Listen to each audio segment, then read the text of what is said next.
kita akan coba geser ke Mas Irfan nih. Mas Irfan kan tadi saya sebutkan juga sebelum Tokopedia udah banyak mengimplementasikan AI, jadi mungkin Mas Irfan akan mencoba untuk menjelaskan apa aja sih yang dilakukan Mas Irfan dan juga timnya di data scientist dan juga AI terkait bisnis proses di Tokopedia. Mas Irfan, silakan presentasinya, Mas. Oke, bisa dengar. Selamat pagi, Pak Wisnu. Oke, saya bisa dengar. Dan Pak Wahyu juga. Oke, juga bisa melihat layar saya sekarang? Bisa melihat. Oke, Mas, sudah full screen. Terima kasih. Silakan, Mas. Terima kasih banyak. Ya, nama saya Irfan. Jadi, saya di sini akan menjelaskan bagaimana Tokopedia, kita memakai data, kita memakai artificial intelligence, jadi kecerdasan buatan untuk selalu empower kita, untuk selalu lebih maju lagi, lebih terdepan lagi di dunia teknologi, dan dengan tujuan untuk membantu customer, karena kita sebuah perusahaan yang customer oriented. Jadi fokus on customer adalah salah satu DNA kita. Oleh karena itulah kita semuanya ingin terus meningkatkan kualitas dan meningkatkan efisiensi juga buat customer. Karena biasa dibilang bahwa tak kenal maka tak sayang, jadi mungkin perkenalkan saya dulu. Jadi saya dulu saya memulai kuliah dulu di Taiwan, di National Cheng Kung University di bidang engineer. Kemudian saya pernah kerja di TSMC juga, itu perusahaan chip yang memberikan semiconductor chip kepada iPhone, Nvidia, dan lain-lain. Kemudian saya melanjutkan Master of Business saya di Monash University di Australia. Saya kerja di GE juga di Melbourne. Kemudian saya lanjut S3 di Computer Science, tadi diperkenalkan. Spesialisasi saya di Artificial Intelligence dan Machine Learning karena saya yakin dan percaya bahwa ini adalah masa depan. Dalam arti adalah saya melihat potensi ini sangat besar sekali, dan jika kita bisa lebih mengolah ini lagi untuk kepentingan negara dan bangsa, dan terutama company juga, saya rasa akan memberikan banyak keuntungan buat manusia. Kemudian saya juga bekerja lagi di Oregon, di Melbourne, sebelum saya kembali ke sekarang membantu di Tokopedia. Jadi sekarang kita diskusi dulu. Jadi Tokopedia itu punya misi yang sangat-sangat jelas. Kita ingin democratize commerce through technology, artinya adalah pemerataan ekonomi secara digital, karena artinya adalah ekonomi di Nusantara ini dari Sabang sampai Merauke itu kita pengen menjadi rata, dan itu kita udah memulai dengan menjual barang lewat e-commerce, dan kita bukan hanya perusahaan e-commerce, kita perusahaan teknologi, bisa membayar listrik, membayar pulsa, membayar air dan lain-lain semuanya, dan kita terus berjuang ini, memeratakan ini, dan dengan adanya teknologi AI, Artificial Intelligence, ini akan sanggup untuk membantu kita lagi untuk lebih memeratakan ini, dengan tujuan bahwa warga negara biar bisa lebih mendapatkan benefitnya. Ini perkenalan sedikit tentang Tokopedia. Jadi kita mempunyai 90 juta juga user yang sering memakai Tokopedia. Kemudian juga 98% kecamatan di Indonesia sudah mengakses Tokopedia, dan kita ingin meningkatkannya sampai 100% tentunya. Dan lebih dari 9,2 juta penjual berjualan di Tokopedia juga. Dan yang menarik adalah dari angka segini, itu 86% lebih itu adalah orang yang pertama kali berdagang, berusaha menjadi entrepreneur. Jadi ini ekonominya benar-benar meningkat di mana-mana karena rakyat Indonesia ingin mulai berpartisipasi dan menggerakkan ekonomi Indonesia. Jadi sekarang kita menuju ke topik yang kita selalu sudah ada. Jadi di Tokopedia sebagai perusahaan teknologi, tentunya kita juga fokus ke AI. AI yang ada di Tokopedia serem apa saja sih? Biar kita bisa langsung menuju ke implementasi. Pertama, yang paling umum, kita memberikan chatbot. Jadi ini saya buat sendiri. Saya mengetik tulisan lagi ngapain, dan ada chatbot yang membahas bahwa, oh, Topet lagi chat sama kamu. Jika saya mendiskusikan hal yang lebih sensitif dan lebih penting, oh, barangku belum sampai misalnya, dia akan mengerti bahwa barang, artinya ada item, belum sampai artinya mungkin ada delay, ada perlambatan. Oleh karena itulah, pertanyaannya muncul adalah silakan pilih invoice dari barang yang berkendala. Dan kemudian muncul list invoice di sini. Kenapa saya kasih lihat ini? Jadi ini aplikasinya langsung bisa dipakai oleh pengguna Tokopedia. Dan ini bukan hanya sekedar gimmick, keren-kerenan, tetapi sudah menjadi satu, terintegrasi dengan sistem yang ada. Dibuktikan dengan apa? Dengan adanya ini. Jadi kita mendapatkan banyak award juga dari customer kita. Itu ada Pak Rudi, VP Customer Service kita, Customer Excellence. Jadi kita mendapatkan Best Use of Service Technology dari Contact Center Award tahun ini. Kemudian kita juga ada Best Technology Innovation. Kita juga mendapatkan Best in Customer Service. Dan yang saya mau nge-highlight lebih lagi adalah kita terpilih menjadi 25 perusahaan terbaik with satisfactory chatbot oleh Forbes. Jadi majalah Forbes ini tahun lalu memilih 25 company dengan chatbot yang paling berguna, yang paling terbaik. Ini level dunia dan kita mendapatkannya. Jadi ini benar-benar, dan tentu saja kita menggunakan AI untuk di banyak hal. Dan chatbot adalah satu aplikasi yang nyata sehingga customer yang merasa, wih, barangku kenapa, atau misalnya pembelian, penjualan, merchant penjual merasa tidak nyaman, itu bisa jauh dibantu dengan adanya inovatif yang kita punya. Di sini saya juga tulis bahwa dengan menggunakan chatbot itu, kita membantu menjawab semua pertanyaan customer. Pertama adalah lebih cepat, karena zaman sekarang itu karena adanya teknologi, itu customer attention itu jauh lebih lambat dari dulu. Dulu orang siap menunggu sejam, 2 jam, 3 jam. Sekarang kalau mereka sudah menunggu beberapa menit, 5, 10, 20 menit, mereka sudah merasa tidak nyaman. Wih, jangan-jangan nanti sesuatu terjadi.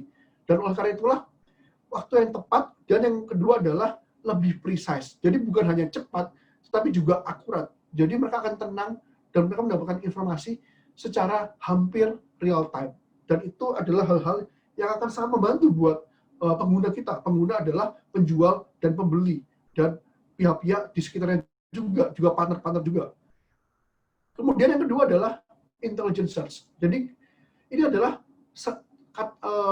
pencarian yang pintar. Kenapa di sini bilang intelligent search adalah kelihatannya cuma kotak lingkaran doang, cuma diketik saja, tetapi di balik kolom search yang kita lihat ini ada banyak puluhan sistem pintar yang membantu untuk mencari ini. Jadi jika kita bilang mungkin Google yang terbaik sekarang, Google juga dimulai juga dari satu kolom, satu tombol untuk mencari. Tetapi di balik itu adanya banyak kompleksitas yang ada, dan itu kita memberikan banyak lagi informasi yang ada seperti ini untuk lebih akurat lagi. Jadi jika kita fokus ke produk misalnya e-commerce, mencari barang yang ada, mencari barang yang cocok, mencari barang yang lebih dipersonalize, mencari barang yang ingin dicari oleh sang pencari. Artinya adalah kita tidak ingin mengetik sesuatu dan barang yang muncul harus kita cari lama sekali. Kita ingin barang yang muncul di atas misalnya. Kita kasih contoh. Bisa kita pengen beli HP baru. Kata kuncinya adalah handphone. Ini saya screenshot dari Tokopedia yang lama. Jadi kata search handphone seperti itu akan muncul barang-barang seperti ini. Ada handphone, ya ada juga. Ada yang lain, ada juga. Dan ini tentu saja kita lihat bahwa barang-barang yang saya kasih lingkaran di sini adalah barang-barang yang tidak relevan. Jadi akhirnya orang-orang jadi nge-search lebih lama lagi untuk mencari barang-barang yang mereka mau. Dan ini tentu saja kurang efisien, karena ingat, kita ingin dengan AI itu untuk membuat hal lebih efisien, dengan AI untuk lebih efektif. Artinya apa? Jadi waktu yang consumer pakai untuk mencari barang akan jauh lebih singkat, dan mereka bisa membeli dan tenang karena barang sudah dikirim.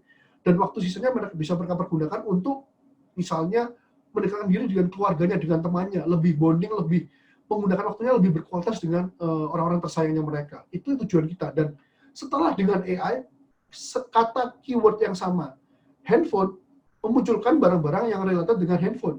Dan kenapa kata-kata ini dulu tidak muncul? Karena kita bisa melihat bahwa banyak keyword di sini, mungkin di Oppo ini tidak ada kata handphone, adanya smartphone. Mungkin di Vivo ini tidak ada kata handphone. Jadi tidak muncul dulunya. Tetapi sekarang AI membantunya untuk melakukannya lebih smart lagi. Dan sekarang kan pembeli menjadi jauh lebih nyaman. Saya suka. 10 HP muncul di layar, ada 10 pilihan daripada yang tadi. Yang tadi adalah 10 HP yang muncul, banyak yang bukan HP. Jadi ini smart search. Kemudian kita juga ada strong, very robust recommendation engine. Artinya di sini adalah recommendation adalah topik yang kompleks sendiri. Jadi kita bisa diskusi recommendation selama misalnya 1 jam gitu. Jadi karena dalam di sini kita lihat misalnya pengguna atau menyukai brokoli. Terus kemudian mungkin mereka, mungkin mereka juga menyukai ice cream. Apakah karena mereka suka brokoli dan suka es krim, jadi kita belikan es krim rasa brokoli? Tentu ini bukan rekomendasi yang bagus. Sistem rekomendasi tidak sesimpel ini. Dan dengan jumlah barang kita yang banyak, kita sudah ada sekitar 350 juta produk dan terus bertambah. Kita ada 90 juta pengguna. Kita bisa bayangkan bahwa kombinasi pengguna yang suka barang apa aja akan lebih dari miliaran, mungkin triliunan kombinasi, dan itu semua jika tidak dibantu dengan AI yang bagus akan menimbulkan rekomendasi yang tidak akurat atau akan mungkin membuat orang jadi tidak suka, tidak happy dengan itu. Oleh karena itulah kita pelan-pelan mendesain model ini jauh lebih akurat, jauh lebih bagus, dengan tujuan adalah biar pengguna kita jauh lebih nyaman untuk memakai platform Tokopedia. Kemudian berikutnya adalah kita ada toko cabang. Jadi toko cabang adalah di mana penjual kita bisa menitipkan barang di gudang kita dan barang-barang itu bisa dikirimkan ke tempat-tempat pembeli terdekat. Jadi pertama menghemat waktu shipping juga, jadi pembeli jauh lebih nyaman. Jika pembeli mungkin dari Makassar, jika barang dikirim dari Jakarta akan membutuhkan waktu yang lebih lama. Tetapi jika Tokopedia bisa mempunyai gudang dekat sana, maka Tokopedia bisa memberikan shipping yang jauh lebih murah, jauh lebih dekat juga. Dan juga kita membantu penjual juga, karena tidak semua penjual mempunyai gudang. Ingat, 86,5% dari penjual kita adalah penjual baru, entrepreneur baru. Artinya adalah kita memberikan banyak kemudahan biar mereka bisa menganggap Tokopedia adalah perusahaan mereka. Mereka taruh barangnya di Tokopedia, kita bantu menjualkan. Dan tentu ini jadi lebih kompleks karena bagaimana packaging-nya, order handling, order return, kirim balik, jumlah stoknya, pengaturannya, demand prediction. Takutnya kalau barangnya kita taruh di gudang yang sekitarnya tidak terlalu memerlukan barang itu, tidak ada demand yang cukup, maka barangnya tidak laku. Itu kan merugikan customer juga, dan juga merugikan Tokopedia juga, karena kita juga pasti ingin gudang kita selalu kosong biar bisa diisi barang baru. Jadi, complexity demand prediction ini dibantu sekali dengan smart warehouse dengan teknologi artificial intelligence kita. Terus kita juga ada banyak lagi. Kita ada fraud prevention. Jadi misalnya, tentunya kita sebagai perusahaan Indonesia, kita mengikuti aturan dari pemerintah. Jadi kita tidak menjual barang-barang yang ilegal. Jadi barang-barang yang mungkin pornografik, barang-barang misalnya narkotika dan lain-lain. Tapi karena penjual kita banyak sekali, tadi ada lebih dari 9 juta penjual, dan barang yang di-upload dari penjual jadi banyak sekali, tidak mungkin hal-hal fraud ini kita cek secara manual, karena ada uploadan jutaan barang tiap harinya. Oleh karena itulah, bagaimana kita bisa mendeteksi dari namanya, dari title-nya, dari gambarnya, semua teknik-teknik yang berbeda dari AI, jadi ada NLP dari tulisan, dari computer vision, dari gambar, untuk menentukan apakah ini fraud atau tidak. Logistik juga, bagaimana pengiriman yang lebih efisien dengan partner-partner kita lakukan dengan AI. Data, complexity, dan adanya lain-lain juga. Kita juga ada memberikan rekomendasi buat pembeli dan penjual juga, bagaimana biar penjual lebih efektif lagi. Jadi, dan hal yang ingin saya tekankan di sini adalah adanya seamless integration. AI itu bukan untuk show off, bukan untuk pamer. Kita udah punya banyak AI. AI itu harusnya diam, sembunyi, tetapi customer tidak perlu peduli adanya AI, yang penting customer nyaman. Yang pasti customer senang, tenang, bisa membeli barang termurah dan terbagus. Jadi semuanya itu ada integrasinya. Jadi kita tidak menjual search kita, tapi search dipakai ada AI-nya. Recommendation tiba-tiba muncul ada AI-nya. Fraud tidak ada fraud, tapi AI di belakangnya. Jadi yang penting adalah integrasi yang seamless, yang tidak untuk ditonjolkan, tetapi ada di sana untuk semua sistem yang ada. Jadi ingat, fokus kita adalah customer. Dari customer behavior yang ada, kita power dengan AI system. Tujuan kita adalah meningkatkan customer satisfaction, biar mereka lebih happy. Meningkatkan efisiensi, biar mereka bisa spend waktu mereka untuk hal yang lebih berguna dengan teman-teman dan keluarga mereka, dengan orang yang mereka tersayang, dan meningkatkan customer loyalty. Jadi mereka nyaman dan bisa menikmati apa yang kita sediakan. Jadi ini kedua slide terakhir saya adalah, saya ingin menekankan bahwa AI itu bukan hal yang harus ditakuti. AI itu adalah hal yang harus kita support dan harus kita kembangkan. Kenapa? Karena AI itu membuat jembatan, bukan tembok. Jembatan apa? jembatan antara pembeli dan penjual, jembatan antara Tokopedia dan pembeli, jembatan antara Tokopedia dan penjual, dan lain-lain. Ini adalah tools, ini adalah alat yang membantu kita. Jadi apa namanya, dan saya berbicara ini sebagai orang yang expert di bidang AI, jadi saya bukan hanya menjual-jual AI, tapi AI adalah tools yang harus kita kembangkan lagi, karena value-nya sudah kelihatan sekali untuk bisa membantu banyak perusahaan. Jadi demikian mungkin presentasi saya dari Tokopedia. Terima kasih banyak. Terima kasih Mas Irfan atas sharingnya. Jadi kalau saya catat ini udah banyak implementasi AI di Tokopedia, dari chatbot, rekomendasi produk, toko cabang atau smart warehouse, fraud, logistik, dan data gitu. Jadi banyak area yang saat ini sudah mengimplementasikan AI dan bisnis outcome-nya itu udah terasa juga ya pasti Mas ya? Sudah terasa sekali, karena kita membuat suatu model. Jadi di AI kita bilangnya tiap modul AI itu namanya model, itu pasti ada KPI yang mau kita sentuh, mungkin matriksnya, mungkin apanya. Jadi rekomendasi, apakah pembeli jadi membeli atau tidak, dan fraud, apakah fraud kita menurun atau tidak. Jadi semuanya ada measurement-nya, dan measurement-nya sangat-sangat positif untuk Tokopedia.